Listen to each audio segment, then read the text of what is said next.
When we hear the word pirate, something romantic immediately pops into our imagination. The Black Pearl, Jack Sparrow, the Jolly Roger on a black sail. But what I want to tell you about today is a completely different story.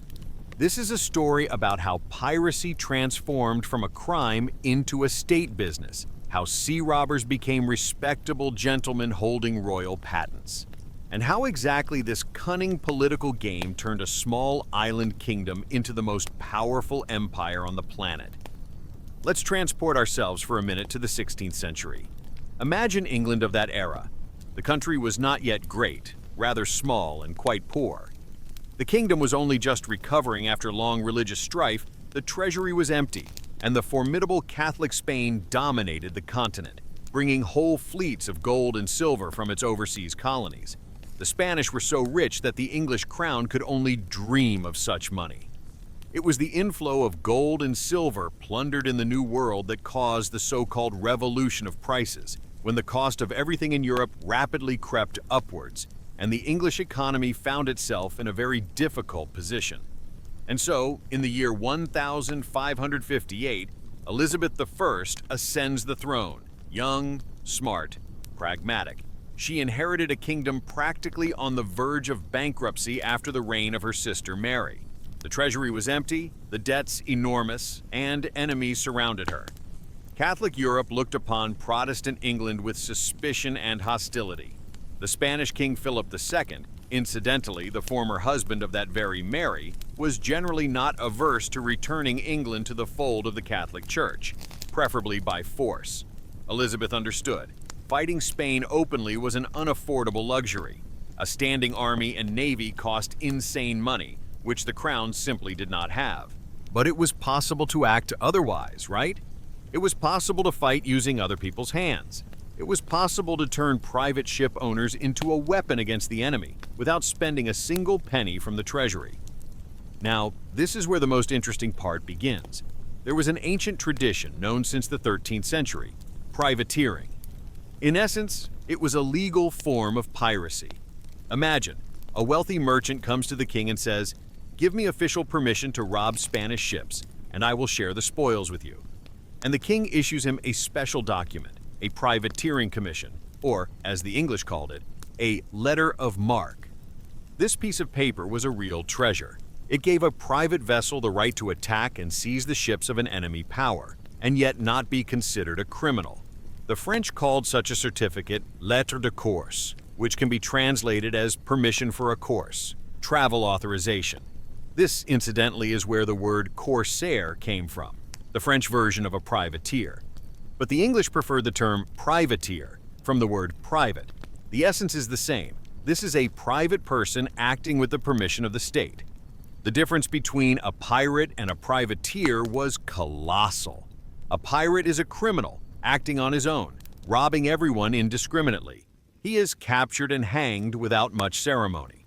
A privateer is almost a naval officer, only one who does not receive wages from the crown. He works for himself, but under the flag of his country. Privateering was considered a respected and even patriotic occupation, a combination of service to the homeland and personal profit. And so Elizabeth begins actively issuing these privateering patents. She understood. As long as Spanish galleons were bringing gold and silver across the Atlantic, these riches could be intercepted right at sea. There was no need to spend money on an army, no need to fight on land. It was enough to give private adventurers official permission to rob enemies. They themselves would raise the money, equip the ships, hire a crew, and take the risk. And the crown would simply take its share of the spoils. The system was elegantly constructed. A captured ship was brought into an English port and presented to the Admiralty Court. There, it was officially recognized as a prize and sold. Part of the money went to the Queen, usually about 5% as customs duties, and another 10% was due to the Admiral of the fleet. The rest was divided among the ship owner, the captain, and the crew. Everyone was satisfied, everyone was profitable, and most importantly, everything was completely legal under English law. Of course, the Spanish saw the situation differently. For them, these noble privateers were ordinary pirates, robbers, and brigands. But Elizabeth could calmly shrug her shoulders.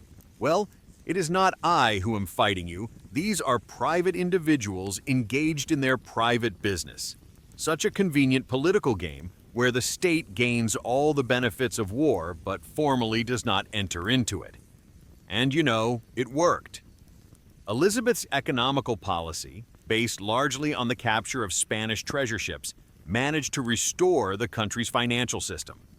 By the year 1574, the debts were paid off, and 10 years after that, the crown already had a surplus, that is, a reserve of money in the amount of £300,000, an incredible achievement for a kingdom that was recently balancing on the verge of bankruptcy. Gradually, privateering transformed from an emergency measure into a system. Unlike other European countries, taxes in England were lower, and the economy grew, largely due to the constant inflow of plundered gold. The wealth, of course, was distributed extremely unevenly, but the overall level of prosperity in the country definitely increased. A new class was forming, wealthy merchants and ship owners who invested in maritime expeditions. They became shareholders in privateering ventures, and sometimes even the Queen herself invested money in especially promising raids, becoming their co-founder. Thus, state policy turned sea robbery into a tool for enrichment. Piracy ceased to be just a crime. It became a business model, approved and supported by the Crown. England found a way to wage war without war, to rob without an army, to get rich at the expense of other people's treasures, and at the same time formally remain within the law. It was a brilliant, cynical, and incredibly effective strategy. And it was precisely this strategy that laid the foundations of what would later become the greatest empire in the history of humankind. That is how, with the help of a few sheets of paper bearing the royal seal, the small island kingdom began its path to world domination.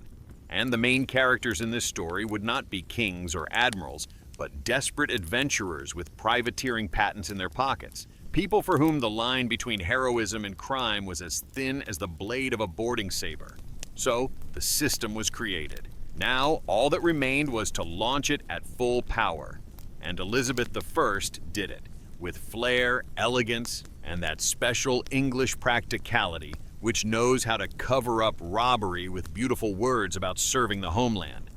Let's figure out why it was precisely under this queen that privateering turned from isolated raids into a whole industry.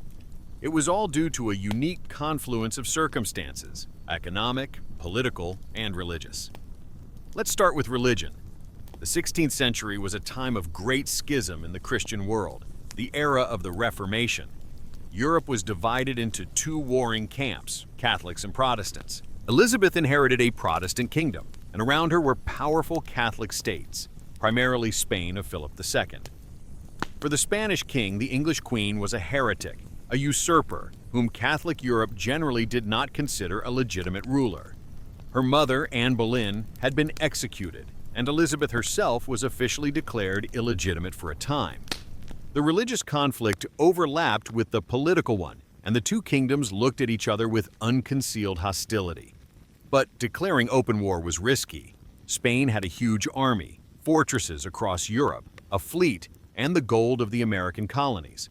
England had nothing comparable. The royal treasury remained in a deplorable state, and there was simply no money to build a powerful military fleet. And here, Elizabeth proved herself a brilliant strategist. She began to wage war without formally declaring it. Instead of open confrontation, private raids. Instead of a standing army, entrepreneurs with weapons. The trade situation also played into the Queen's hands. Spain monopolized trade with the New World. By law, only Spanish ships could conduct business in the American colonies. The path there was closed to the English. Philip refused to open free trade, and English merchants had no choice but to rob what could not be bought legally. Privateering became a way to circumvent the trade monopoly. If you cannot trade, take it by force. Economic warfare in its purest form. And this is where Elizabeth started to act. She did not just issue privateering patents, she actively invested in these ventures with her own money. The Queen became a shareholder in companies created specifically to finance privateering expeditions. Imagine, the head of state invests funds in what is formally the robbery of a neighboring power. and all this under the guise of private enterprise.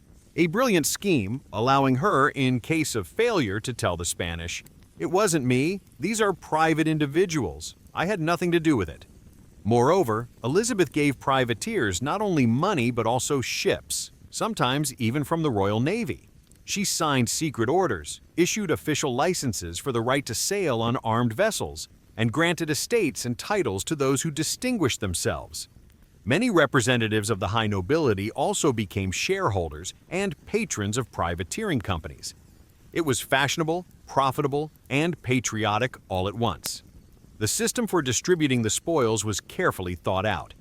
When a privateer captured an enemy ship, it became a so-called prize and was brought into an English port. There, the Admiralty Court officially recognized the capture as lawful, the ship and cargo were sold, and the money was divided according to a clear scheme. 10% was due to the Admiral of the fleet. This was payment for the general leadership of maritime affairs. 5% was received by the Queen herself as customs duties, a symbolic share, but substantial sums accumulated from numerous ships. The rest, and this was the lion's share, was divided among the ship owners, the captain, the crew, and those investors who had put money into the expedition. And you know what is most interesting? Sometimes the profit from privateering in a year exceeded the entire annual income of England in the mid-16th century. Think about those figures. A few successful raids could bring in more money than all the taxes collected from the country. It is not surprising that Elizabeth called this packaged treasure and gladly relied on these irregular but generous revenues. This allowed her not to raise taxes on her subjects, which, of course, made her popular, while still receiving funds for conducting state affairs. By the mid-80s, privateering had become a real industry. An average of 150 English privateering expeditions set sail annually. Most of them were modest ventures, small ships, short raids in coastal waters. But even these small operations collectively inflicted serious damage on Spanish trade. And there were also grandiose expeditions, with several ships, hundreds of people, and ambitious plans to cross the ocean and rob the American colonies themselves. Gradually, the line between piracy and entrepreneurship completely blurred. Specialized companies began to emerge in England for equipping privateering expeditions, joint stock companies where anyone could buy shares. Nobles, merchants, courtiers, the Queen herself, everyone invested money in these ventures, as if they were buying shares in a modern corporation. The risk was considerable. A ship could sink, the crew could perish, the expedition could return with nothing. But in case of success, the profit covered all losses many times over. And importantly, this policy also had strategic advantages. Privateers gained invaluable experience in seafaring and naval combat. They improved navigation, studied ocean currents, and explored new lands. Their ships and crews could be mobilized at any moment to defend the kingdom.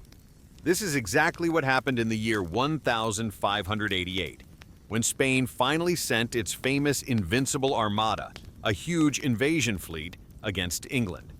And who met the Spanish in the Channel? Yes, the royal ships, but along with them, an entire flotilla of privateering vessels and their experienced captains, for whom fighting the Spanish was a habitual business. At the same time, the Spanish fleet was weakening. Constant attacks by English privateers forced Philip to spend enormous sums on guarding trade routes, on convoys, and on replacing lost ships. The gold and silver that should have enriched the Spanish treasury increasingly ended up at the bottom of the ocean, or in the holds of English ships. The economic war was working, slowly but surely undermining the power of the main enemy. Elizabeth herself balanced on a fine line. On the one hand, she encouraged privateers, issued them patents, and invested in their expeditions. On the other hand, when the Spanish ambassador came with complaints, she shrugged her shoulders. Well, these are private individuals. I cannot control every sailor. The Queen skillfully distanced herself from the actions of her privateers when necessary, and just as skillfully appropriated the fruits of their victories when they returned with spoils. This policy of double standards required great diplomatic skill, and it must be admitted, Elizabeth mastered this art perfectly. By the end of the century, privateering had turned into semi-legal entrepreneurship, in which all layers of society participated. from aristocrats to common sailors. It was a kind of lottery where life and money were the stakes, and wealth and glory were the prizes. And as long as the bounty flowed like a river, as long as Spanish galleons cruised across the ocean laden with American gold, this industry had a brilliant future. Thus, small, poor England found a way to wage war with a powerful empire, not on battlefields, but on the expanse of the ocean, not by the force of a standing army, but by the hands of enterprising adventurers. Elizabeth I turned privateering into an instrument of state policy, a source of income, and a weapon against enemies all at once. And this strategy worked better than anyone could have predicted. If you ask any Englishman who was the most famous privateer in history, most would immediately name one name: Francis Drake. This man became a living legend during his lifetime, a national hero for the English and a fiend of hell for the Spanish. They called him El Drake, the dragon, and Spanish mothers uttered this name to frighten unruly children. And Queen Elizabeth called him my pirate and invested her own money in his expeditions. Drake was not born an aristocrat. He was the son of a simple farmer, a man of the people who made himself by fists, cunning, and incredible bravery. This was the special charm of his story. Any boy from an English street could look at Drake and think, if he could do it, so can I. The sea does not ask about your origin, it asks about your courage.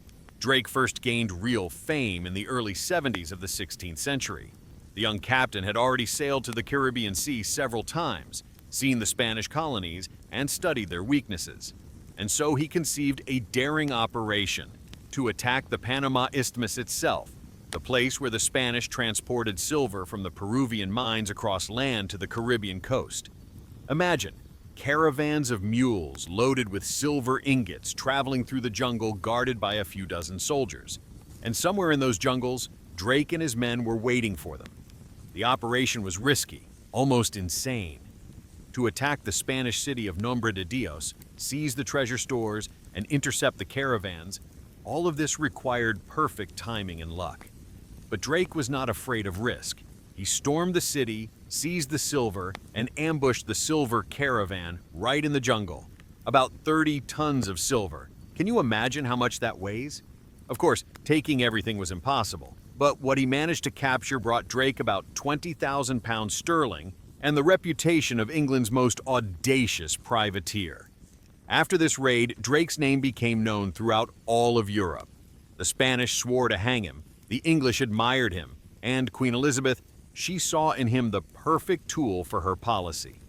Here was a man who was not afraid to venture into the very lair of the Spanish Empire, who knew how to win, seize spoils, and slip out of any trap.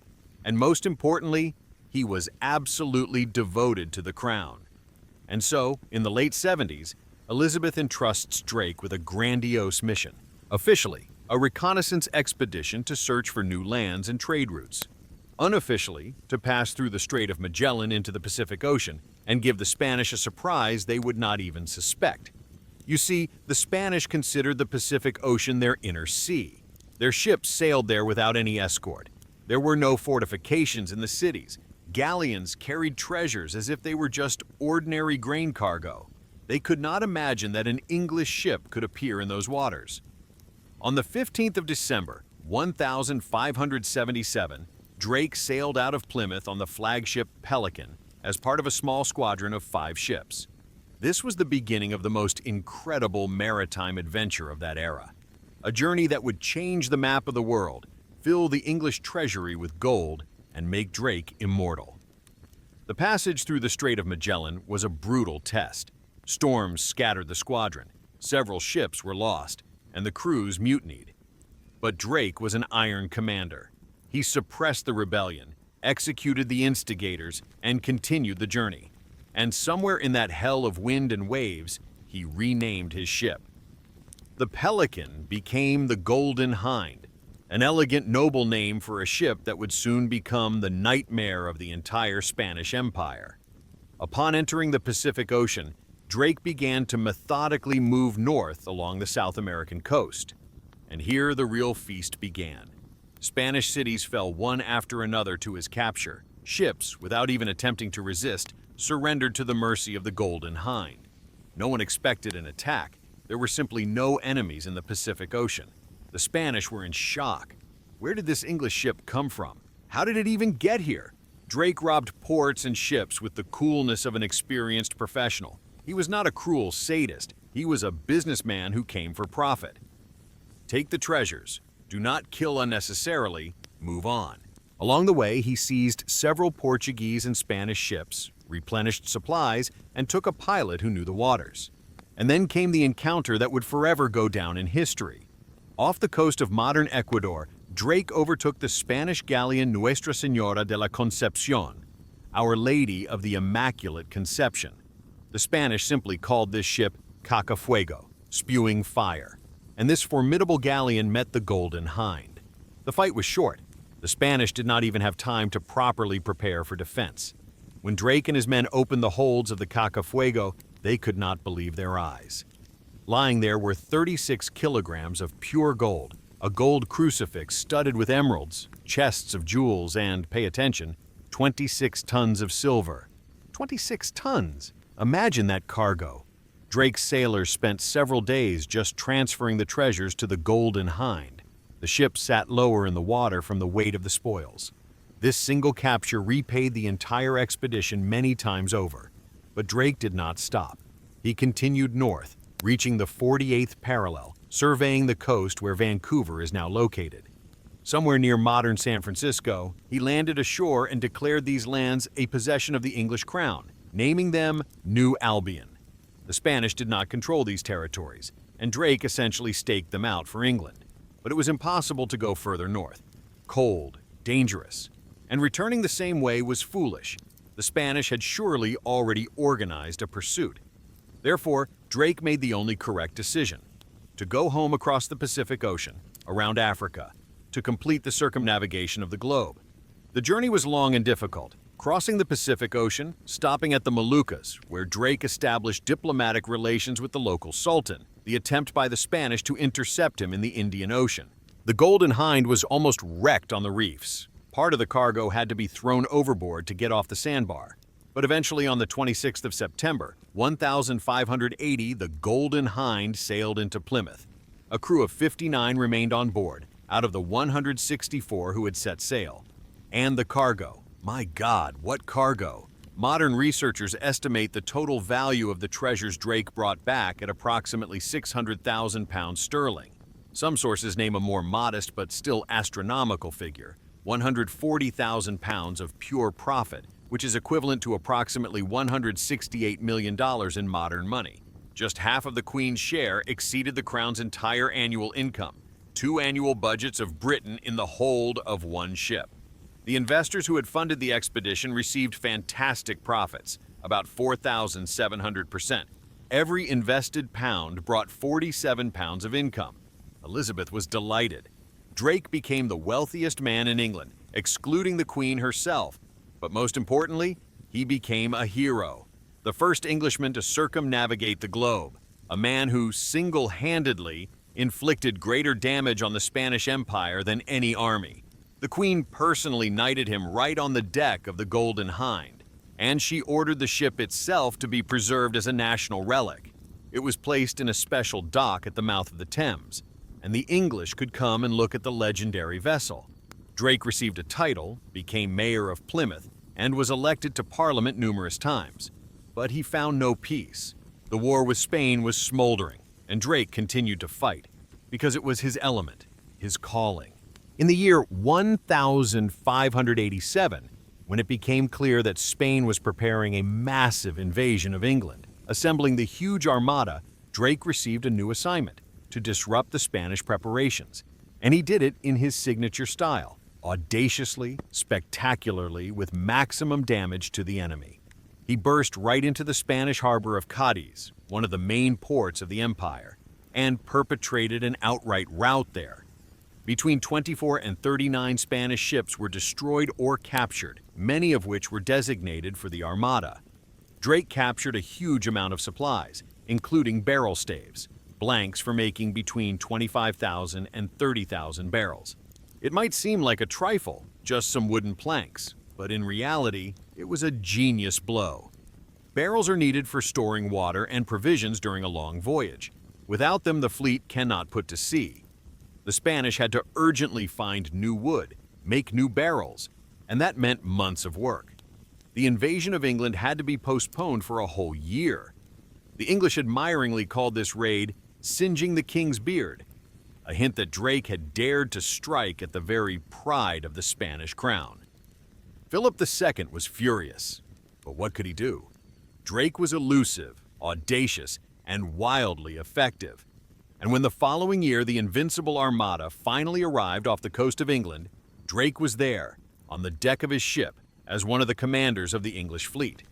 His experience, his coolness, his knowledge of Spanish tactics played a huge role in the defeat of the Armada.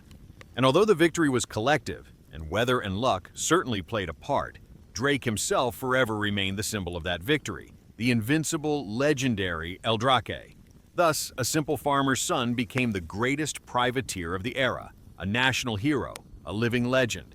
His life proved the system works. State privateering is capable of turning an ordinary sailor into a millionaire and a country into an empire. Drake was not just a pirate with a royal patent. He was a symbol of the New England, the England that no longer feared Spain and was ready to challenge the whole world. Drake's story is, of course, captivating. But let's take a minute to step away from the romance of sea adventures and talk about dry figures, about money, about how exactly privateering changed the economy of an entire country and laid the foundation for the future empire.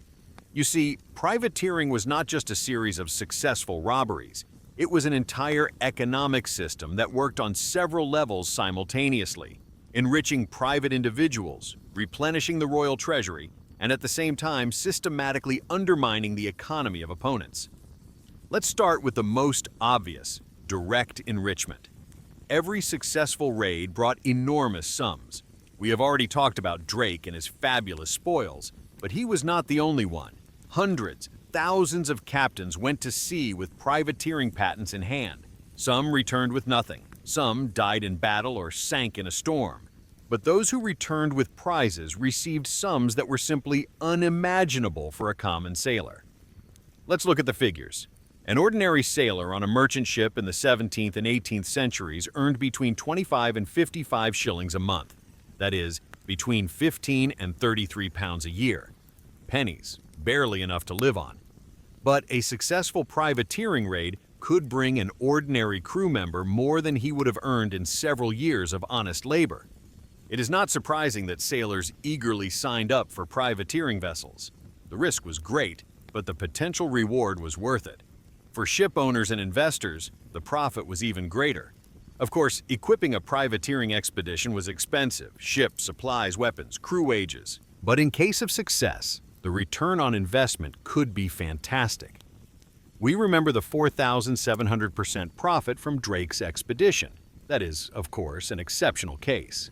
But even an average successful expedition during Elizabeth's time brought about 60% profit. And some historians claim that the value of the prize cargo captured by English privateers at the end of the 16th century constituted between 10 and 15% of all English imports. Think about it. Every 7th or 10th commodity that entered England was stolen from the Spanish on the high seas. But this was only one side of the coin, the enrichment of the English.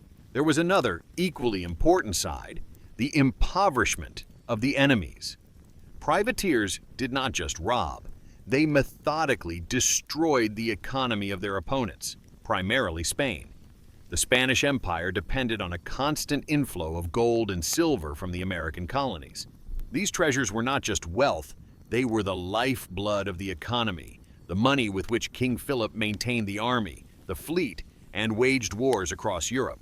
And the English privateers methodically intercepted this flow. Every captured galleon was not only profit for England, but also a loss for Spain. A double effect: you get rich while your enemy gets poorer. Spanish trade suffered horribly. Merchants were afraid to send ships. The risk of encountering privateers was too high. Insurance prices skyrocketed. Trade routes had to be changed, and expensive convoys with military escorts had to be organized. All of this cost enormous sums that ate away at the Spanish economy from within. And this was not a one-time phenomenon, not just a few years of war. Privateering continued for centuries, from the end of the 16th century right up to the beginning of the 19th. More than 200 years of continuous pressure on the economies of opponents. Between the years 1689 and 1815 alone, 2,483 British privateering cruises were recorded. Almost 2,500 expeditions. And those are only the officially registered ones. Let's take specific figures. In the period from 1688 to 1697, just 9 years of war, England lost about 4,000 merchant ships due to the actions of French privateers. A lot, right? But the French also lost a comparable number due to the actions of English privateers. In the next war, the War of the Spanish Succession, which lasted from 1701 to 1713, England lost 3,250 merchant ships, again mostly to privateers. And in the War of the Austrian Succession, the English captured 3,434 French vessels. The scale is staggering. The privateering war destroyed the merchant fleets of entire nations. But the most brilliant thing about this system was not even that. The most brilliant thing was that privateering allowed England to maintain enormous maritime potential without spending a single penny from the treasury on it. Think about it. Maintaining a standing military fleet is a colossal expense. Ships must be built with state money, sailors and officers must be paid wages, supplies must be bought, and vessels must be repaired. Privateering ships, on the other hand, were built with private money. Crews were paid by the ship owners, and all expenses were borne by investors. The state only issued the patent, a sheet of paper with a seal, and that was it. Private capital did the rest. Moreover, by the year 1708, the government completely relinquished its share of the prizes and transferred full rights to all spoils to the privateers. It seems like the state was losing profit? No. It was stimulating even more people to engage in privateering, to inflict even more damage on the enemy. And the indirect benefit to the economy was still enormous. The money remained in the country, was invested in business, and created jobs. And at the same time, privateering vessels and their crews were a ready reserve in case of a major war. Experienced sailors, knowledgeable in their trade, with combat experience. They could be called up for service in the Royal Navy at any moment. In fact, England had a huge army of professional sea fighters who supported themselves. And the money that privateers earned did not disappear into thin air. It settled in England, was invested in trade, in manufactories, in land. A new class of wealthy people was forming, not aristocrats by birth, but people who made their fortune with their own hands, who took risks, invested money in a dangerous venture, and won. These people, merchants, ship owners, successful captains, became the foundation of the new society. They bought estates, built houses, and invested money in industry. Historians note that the wealth obtained from privateering, the slave trade, and colonial trade was the background condition for the rise of Britain in the 18th century and paved the way for the Industrial Revolution. Imagine, you got rich by capturing several Spanish ships. You have capital. What do you do with it? You invested in trade, buy shares in trading companies, and finance the construction of manufactories. This is how the wealth accumulated through privateering transformed into investments that drove the economy forward. By the end of the 18th century, privateering began to fade. But not because it became less profitable, but because even more lucrative alternatives emerged. Maritime trade expanded so much that it became more advantageous for merchants to engage in legal business than to risk privateering. This says a lot. The economy had grown so much that war became less attractive than peaceful trade. And that means that privateering had accomplished its task. It helped Britain become rich enough that the need for it disappeared. Thus, privateering became one of the key instruments of Britain's economic rise. It enriched thousands of private individuals, created a class of entrepreneurs, weakened the economy of competitors, and cost the state virtually nothing. A brilliant system that worked for centuries and laid the foundations of the future empire upon which the sun never set. Time passed. The era changed. Elizabeth died. Drake also passed away. England transformed into Britain, uniting with Scotland. the center of privateering activity gradually shifted, from the cold waters of the Atlantic to the hot Caribbean Sea, where, among emerald islands and azure lagoons, a new chapter of the same old story unfolded. And here, in this tropical paradise-turned battlefield, appeared a man whose name would eclipse even Drake's in the eyes of his contemporaries, Henry Morgan. Morgan was completely different. Drake conquered oceans, circumnavigated the globe, and fought the Armada. Morgan, however, turned privateering into a real business, a system, a way of life for an entire region. If Drake was a sea romantic, Morgan was a cynical entrepreneur for whom war was a way to get rich, and violence, a tool for profit. He was born in Wales, approximately in the year 1635, into a family of a quite prosperous landowner. It would seem that the future was predictable and cloudless. Inherit his father's lands, raise sheep or wheat, marry, have children. A quiet, measured life of an English, or rather, Welsh gentleman. But young Henry was completely unenthusiastic about such a prospect. The story of his flight from home is shrouded in mystery. Some say his father drove out the wayward son, others, that the young man ran away himself, unwilling to languish in provincial boredom. In any case, Morgan found himself on a ship heading to the New World. It is said he hired himself out as a cabin boy and could not pay for the passage, so upon arrival in Barbados, he was sold into slavery for several years. However, this version raises doubts. A cabin boy was entitled to wages, so paying for the trip was unnecessary. Most likely, this is just a beautiful legend designed to make Morgan's biography even more captivating. In any case, there was no news of him for several years, and then in the late 50s of the 17th century, Morgan suddenly appears in the Caribbean, already as the captain of his own 20-gun ship. Where the ship came from, where he got the money to buy it, how he managed to acquire a crew, history is silent. But the fact remains, the young Welshman had turned into a sea dog. In those years, the British were already firmly established in Jamaica. They had captured the island from the Spanish several years earlier. And the governor of Jamaica, Sir Thomas Modiford, pursued the same policy that Elizabeth once had, actively using privateers to fight Spanish dominance in the region. Morgan quickly realized that this was his chance. His first raids were small, almost training exercises.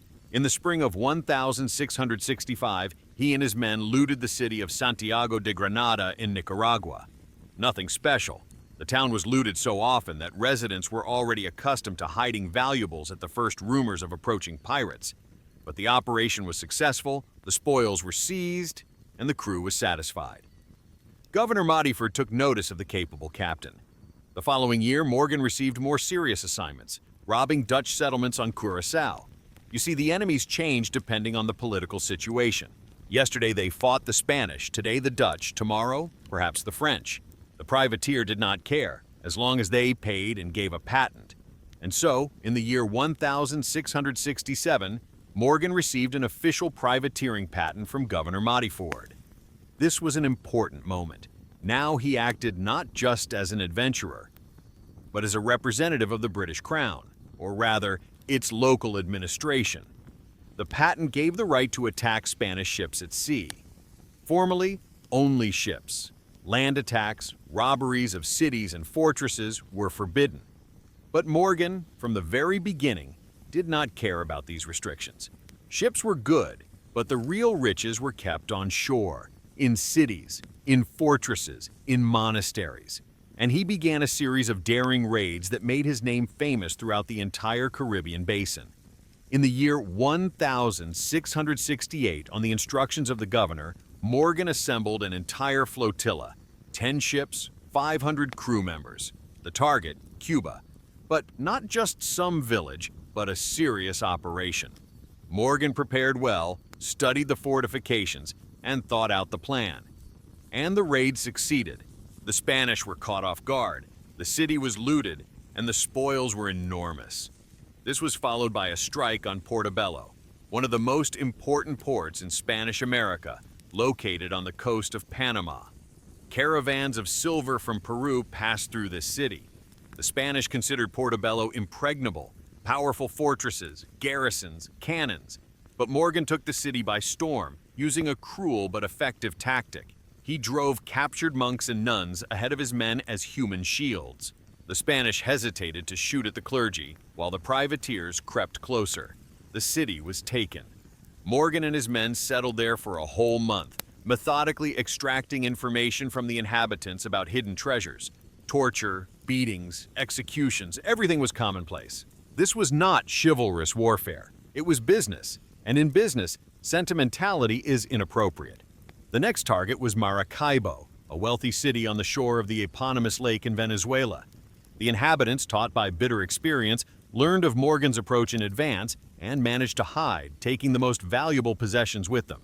Morgan was enraged. He tortured those he caught, trying to find out where the gold was hidden, but the main test awaited him ahead. While the privateers were robbing the city, 3 Spanish warships approached the exit of the lake. The trap had sprung. Here, Morgan showed himself not only as a cruel bandit, but also as a brilliant tactician. He sent a fireship to the Spanish, a vessel stuffed with explosives and flammable materials, with mannequins on the deck depicting the crew. The Spanish mistook it for an ordinary ship, let it approach closely, and the fireship exploded, destroying the enemy vessel. The second ship ran aground in panic, and the third fell to the privateers almost without a fight. Morgan not only escaped the trap, he also captured prizes. But the climax of his career was the raid on Panama in the year 1671. Panama was one of the wealthiest cities in Spanish America, a true jewel of the crown. Morgan gathered a huge armada, thousands of men, dozens of ships. The trek through the jungles of the Isthmus of Panama was nightmarish. Hunger, disease, skirmishes with Indians. But Morgan stubbornly led his men forward. The city was taken by storm and burned to the ground. The spoils turned out to be less than expected. The Spanish managed to evacuate much of it. But what Morgan did get was still an enormous fortune. Silver, gold, jewels, all of this flowed to Jamaica into the pockets of Morgan and his men.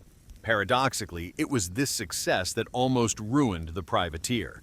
By that time, a truce had been concluded between England and Spain, and Morgan formally violated it by looting Panama. Governor Modiford was recalled to London, and Morgan himself was arrested and sent to England for trial. But the case took an unexpected turn. Instead of execution, or at least imprisonment, Morgan was acquitted, and moreover, knighted by King Charles II. And in the year 1674, he returned to Jamaica, already as vice governor. An incredible story. A pirate becomes the highest official of the colony. By that time, Morgan was incredibly wealthy. He invested the plundered treasures into business. He bought 3 sugar plantations in the parishes of St. George and St. Mary. 131 slaves worked on these plantations, their value estimated at £1,923, which is equivalent to almost £250,000 in modern money. Morgan transformed from a sea bandit into a respectable landowner and official. The center of all this tumultuous life, the headquarters of the Caribbean privateers, was the city of Port Royal in Jamaica. Contemporaries called this place the wickedest city on earth. Imagine narrow streets filled with taverns and brothels where drunken privateers squandered their plundered gold. Gambling, brawls, murders, commonplace. Here you could buy anything, find a crew for any adventure, and sell any prize. Port Royal was the heart of the privateering empire, a place where the legal and the illegal merged into one. Morgan died in the year 1688 at the age of 53 at his estate in Jamaica. He lived a long life by privateer standards. Most of his comrades died young. He died rich, noble, and respected. Sir Henry Morgan, vice governor, knight, planter. For the English, he was a hero, a defender of British interests. For the Spanish, a monster, a murderer, a robber. Morgan's story shows how far the British system of legalized piracy had gone. From sea robbery to honors and power, such a path was only possible in an empire that made privateering a part of its state policy. Morgan was not an exception, but a logical continuation of the system created under Elizabeth. And his wealth, his plantations, his slaves, all were built on plundered Spanish gold, on the tears and blood of thousands of people. Thus, the Caribbean Sea in the 17th century became a new battlefield in Britain's economic war against Spain, and Henry Morgan was its main weapon. We have talked about heroes, battles, gold, and glory, but let us now step away from the romance for a moment and talk about how this system was actually structured from the inside. Because privateering was not just pirates with royal papers. It was a complex, well-thought-out business with its own rules, risks, and mechanisms. It all began with obtaining the Privateering Commission, that coveted document that turned an ordinary sailor into a legal corsair. The procedure for obtaining the patent was quite formal. The ship owner or captain submitted a petition to the Admiralty, the body that managed all maritime affairs. The petition had to specify the characteristics of the vessel, the captain's name, and the approximate composition of the crew. An important element was the requirement to deposit a bond, a guarantee that the privateer would not rob his fellow citizens, would not attack neutral ships, and would not act during a truce. This bond system appeared back in the 13th century in the Crown of Aragon, when King Alfonso III first tried to regulate privateering legislatively. Since then, this practice spread throughout Europe. Upon receiving the patent, the ship owner became the so-called armateur, the organizer of the privateering venture. And here the real calculations began. Equipping a privateering vessel cost enormous money. Even a small vessel with a displacement of 120 to 200 tons required investments of approximately 220,000 livres. A larger and better equipped one, up to 346,000 livres. These were astronomical sums for those times. What was included in these costs? The ship itself, of course. It had to be either bought or built. Then, armament. Cannons, muskets, sabers, gunpowder, cannonballs. Supplies for several months. Hardtack, salted meat, water, rum. Wages for the crew, at least in advance, so people would agree to go. And also, insurance, payment of customs duties, bribes to officials, 1,000 trifles. The risk was colossal. The ship could sink in a storm, burn in battle, or be captured by the enemy. The crew could mutiny, get scurvy, or perish. The raid could be unsuccessful, months at sea, and zero spoils. And then the investor lost everything. Statistics from the French port of Saint-Malo, one of the main centers of privateering, show the real picture. For every successful privateering captain, there was approximately a dozen failures. Losses reached between 30 and 100% of invested funds per year. Imagine, you invested all your money, and a year later, you have nothing left. Or worse, you are in debt because you took a loan to equip the expedition. But those who won big. Here is a telling example. The famous French corsair Robert Surcouf, who operated around the turn of the 18th and 19th centuries. This man began his career as a simple sailor, then became captain of slave trading ships, and then switched to privateering in the Indian Ocean. Surcouf was incredibly successful. In his career, he captured more than 40 prizes. His most sensational victory was the capture of the British East Indiaman Kent in the year 1800, a huge vessel with a displacement of 1,200 tons. This was a sensation. A small French corsair defeated a giant of British trade. But when Surcouf returned to France and decided to become an armateur himself, an organizer of privateering ventures, a harsh lesson in economics awaited him. He equipped 11 ships. Of these, only 3 brought profit. The remaining 8 either returned at a loss or did not return at all. By all laws of business, this was a disaster. But here is the surprising thing. A single successful ship, the Marsouin, brought in a profit exceeding 200,000 livres. And this one stroke of luck covered all the losses from the other 10 ships. This is the harsh mathematics of privateering. 9 failures and 1 triumph. And you are still in the black. That is why armatures often teamed up, creating something akin to joint stock companies. Instead of one person risking their entire fortune, several wealthy merchants pooled their resources. Each invested a portion of the money, and each received a corresponding share of the profit, or loss. Diversification of risks, as modern financiers would say. When a ship returned with a prize, the most important stage began, the legalization of the spoils. The captured vessel could not simply be sold under the table. It had to be brought into a port of its own country or an allied state and presented to the Admiralty Court. The court checked, was the Privateering Commission actually in force at the time of the capture? Did the captured ship belong to an enemy power? Was it not a neutral country's vessel? Were all rules of warfare at sea observed? The check could take weeks. The captain presented the captured ship's documents, witness testimonies, and a copy of his patent. If the court recognized the capture as lawful, the ship was declared a prize and put up for sale along with all the cargo. The proceeds were divided according to strict rules. First, the state's share was separated, usually 5 to 10%. 10% went to the admiral of the fleet as the head of the entire naval department. The rest was divided among the ship owner, the captain, and the crew.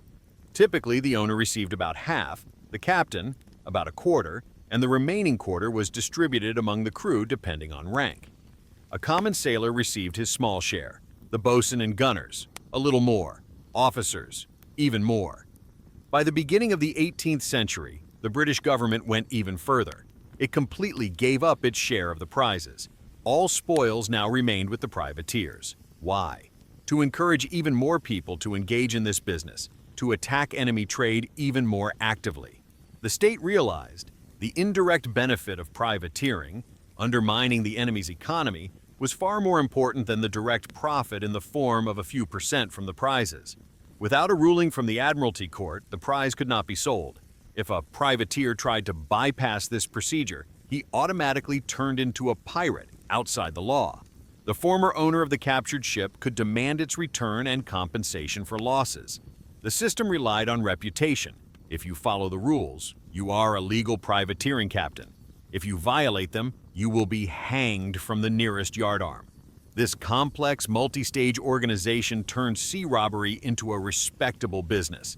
Privateering had rules, contracts, judicial procedures, and bookkeeping. It was an enterprise designed for profit, with a clear division of roles. Investors put in the money, the captain sails the ship, the crew fights, the Admiralty legalizes the spoils, and the court divides the profits. Of course, this system was full of abuses. Captains concealed part of the spoils, not sharing with the crew. Judges took bribes and declared even neutral ships as prizes. Armateurs cheated investors, appropriating the lion's share for themselves.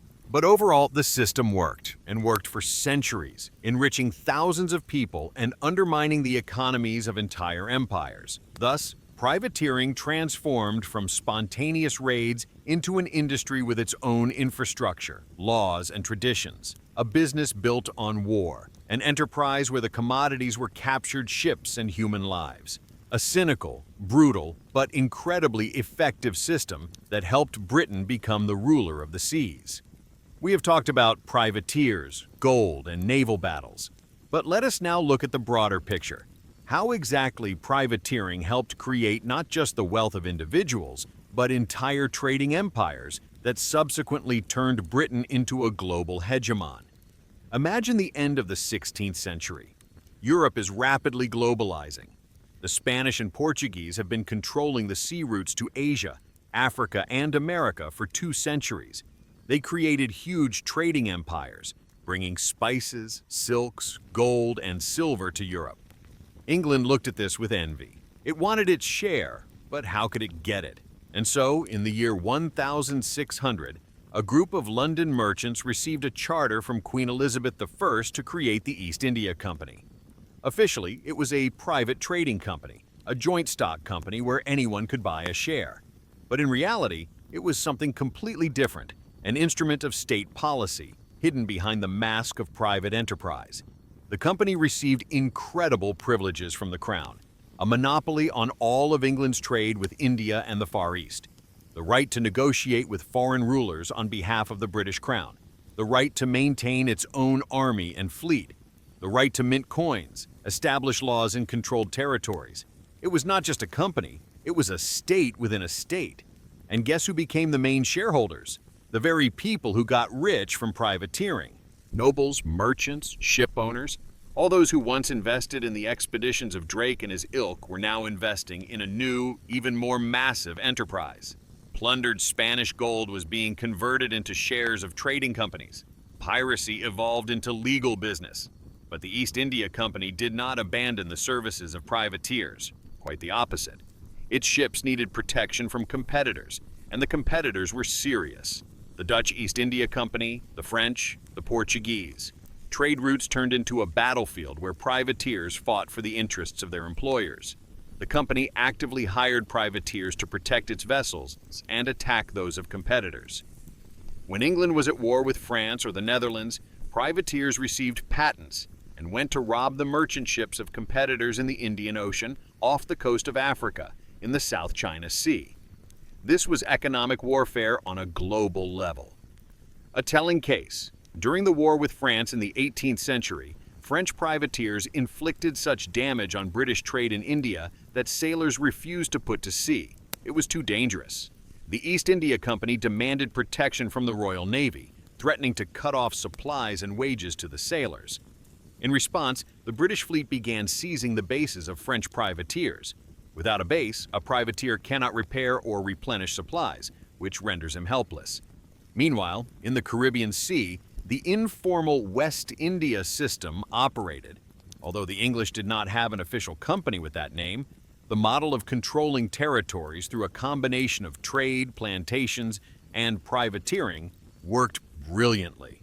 Jamaica, Barbados, and other islands became bases for privateering operations, and at the same time, centers for profitable trade in sugar, rum, and tobacco. Henry Morgan and other privateers did not just rob the Spanish, they cleared the path for British trade expansion.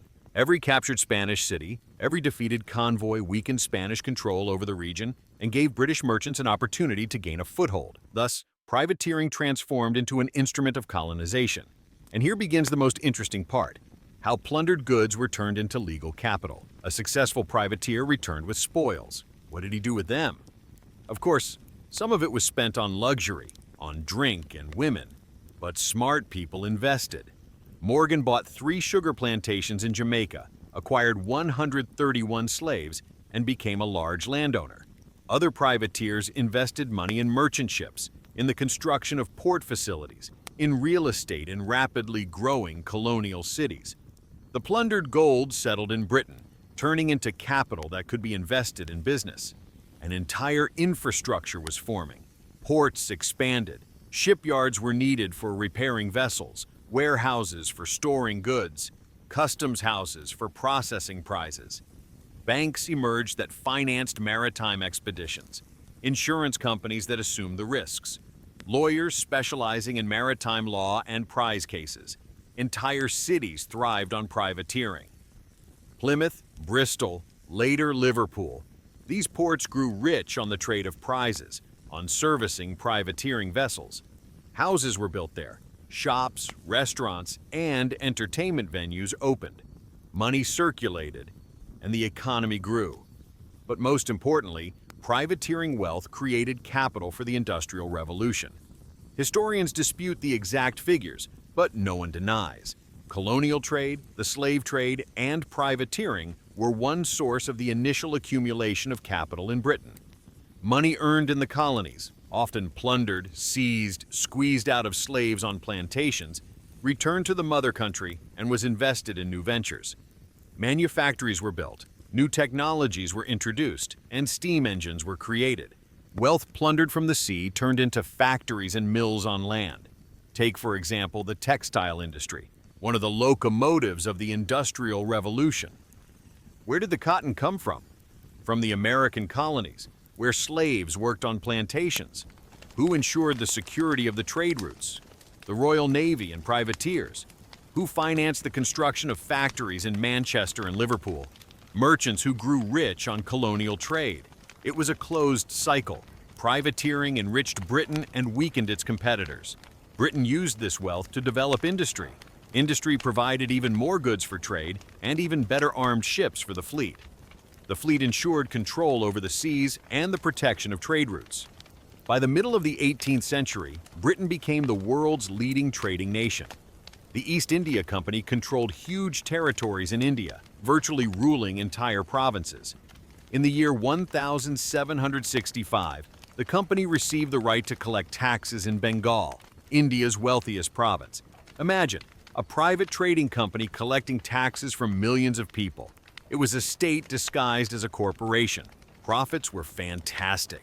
Ship captains of the East India Company sold their positions for £500 because they knew that in a few voyages they could return to England as wealthy men.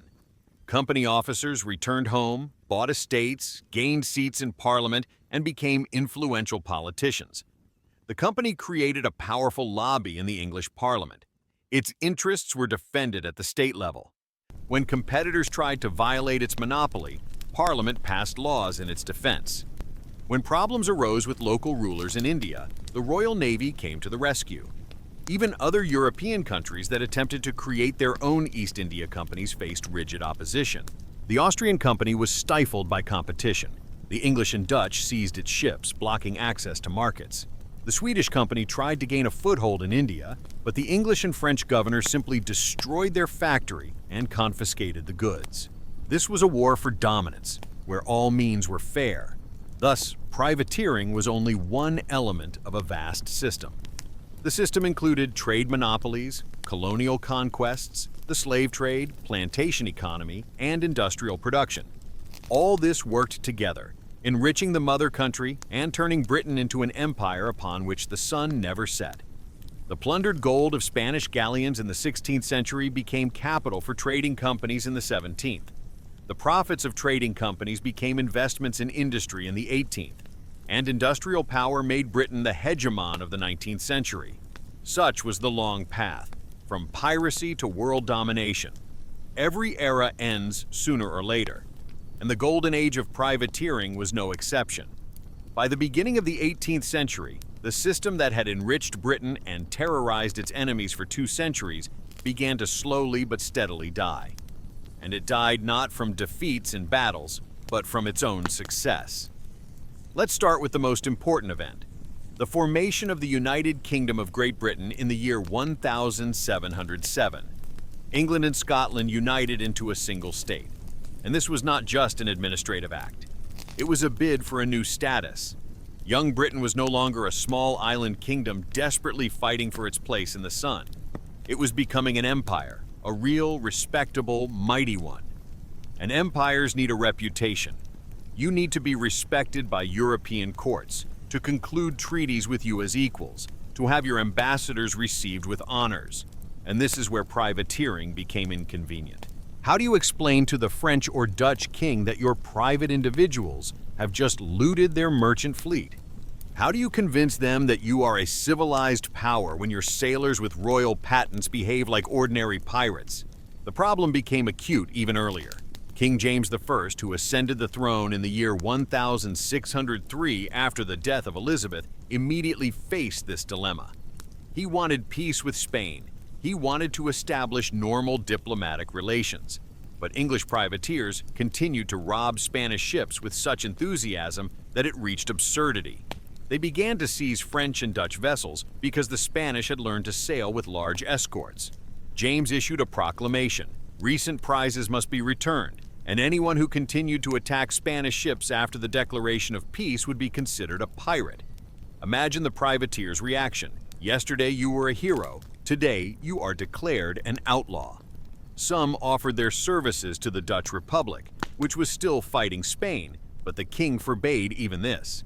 He recalled all English sailors serving in foreign powers and forbade privateering vessels from calling at British ports for supplies. Violators faced execution as pirates. It was James I who first drew a clear line between privateering and piracy on a legislative level. Before him, this line was blurred. Everything depended on political expediency. Now there were strict rules. If there is a war and a privateering patent, you are a lawful corsair. If there is no war or no patent, you are a pirate, and you will be hanged. The story of Captain William Kidd became illustrative. Kidd was a respected sailor, a privateer with an impeccable reputation. In the year 1695, he received a privateering patent from the British government to hunt pirates in the Indian Ocean and to seize French ships along the way. seemingly a normal assignment. But the expedition turned into a disaster. Kidd found neither pirates nor French prizes. The crew began to murmur.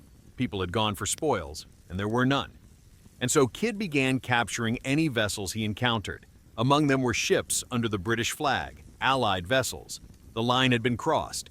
When Kidd returned to America, he was arrested, sent to London, and tried.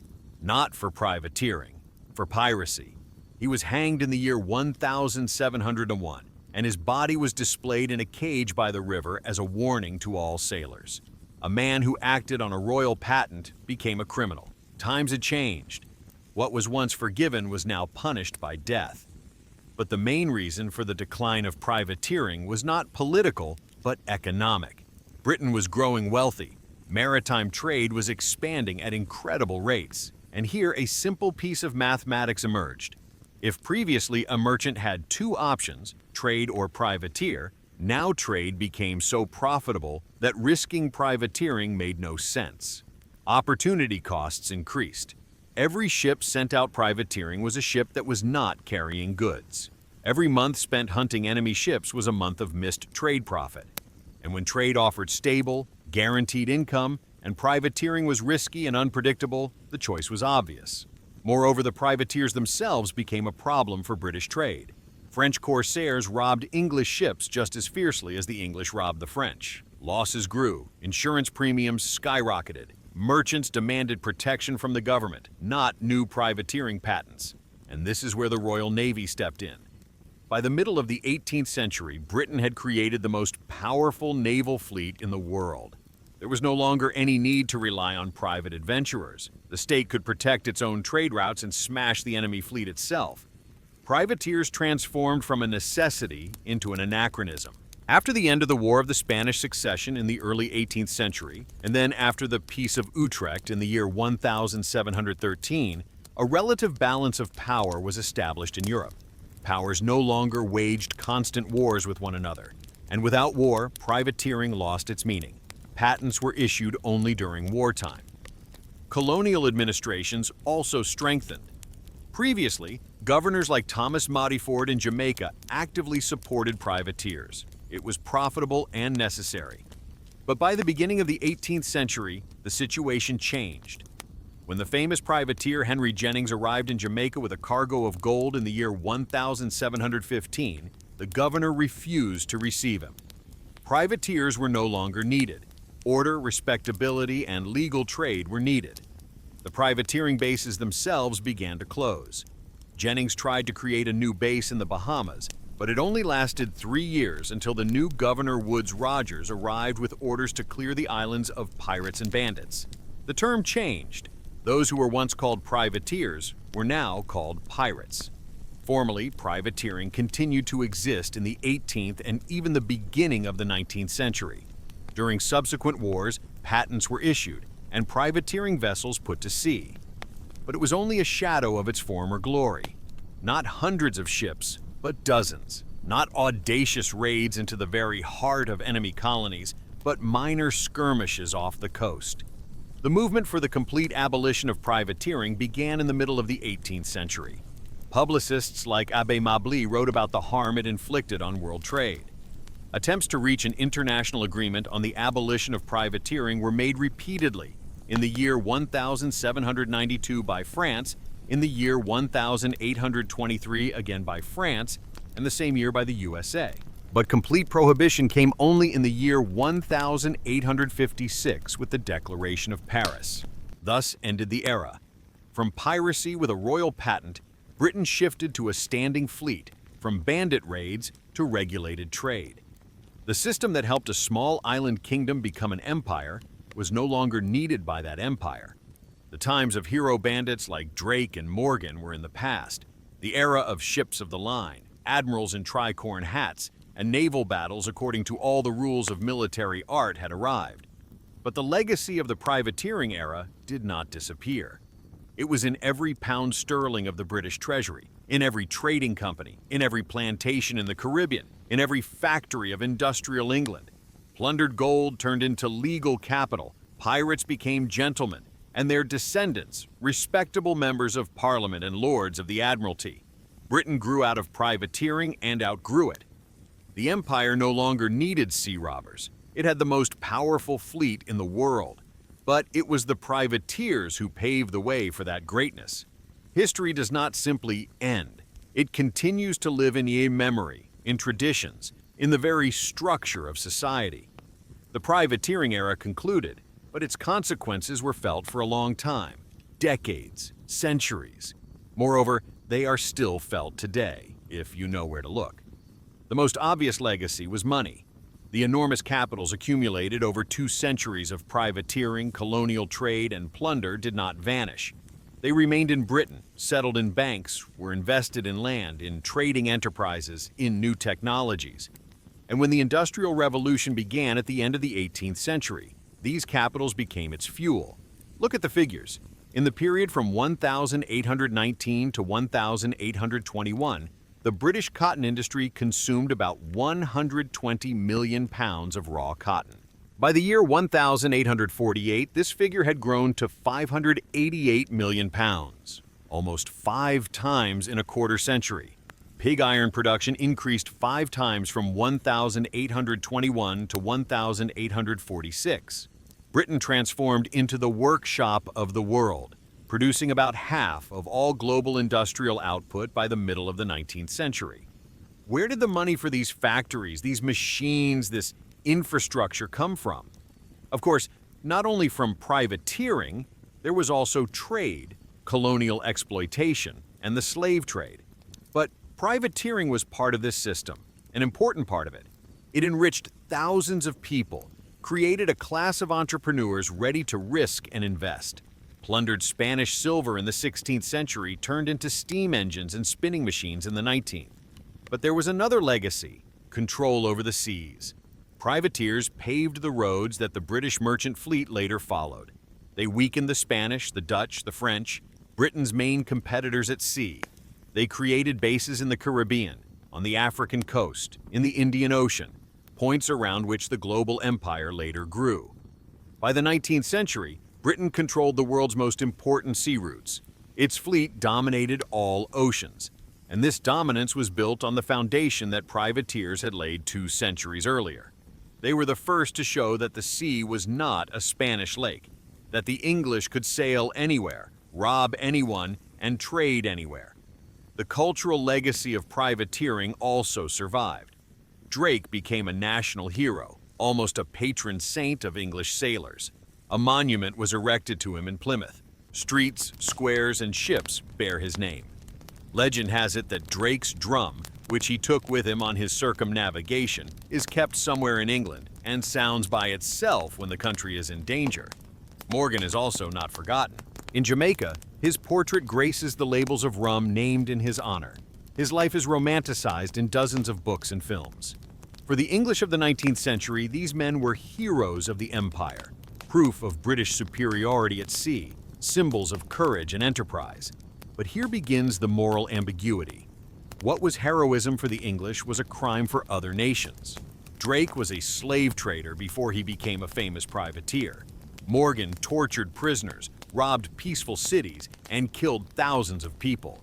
The treasures they brought back were stolen from the Spanish, who, in turn, had plundered them from the indigenous peoples of America. The modern view of these heroes is much more critical. We see in them not only bravery and enterprise, but also cruelty, greed, and imperialism in its most blatant form. Monuments to Drake provoke controversy. Is it right to glorify a man who dealt in slaves? Captain Morgan Rum created a romanticized image of a man who was, in reality, a ruthless killer. Historians debate the role of piracy and privateering in the rise of capitalism. Some argue that it was only a minor supplement to legal trade. Others insist that without the plundered wealth of the colonies, the Industrial Revolution would have been impossible. The truth, as usual, lies somewhere in the middle. But the fact remains, Britain built its empire not only through trade and diplomacy, it built it through piracy, plunder, and violence. It just called it by the beautiful word privateering, and covered it with a royal patent. It was an empire born in sea battles, grown on plundered gold, reaching greatness thanks to control over the seas, which was won by desperate adventurers with privateering commissions in their pockets. So the privateering era ended, but its legacy lives on. In every factory in Manchester, in every ship of the British fleet, in every pound sterling, there was something of the gold that Drake brought back on the Golden Hind. In every British possession from India to Canada, there was something of the system that the privateers of the Caribbean perfected. The history of empires is written not only by sages and diplomats. Sometimes it is written by pirates with royal patents.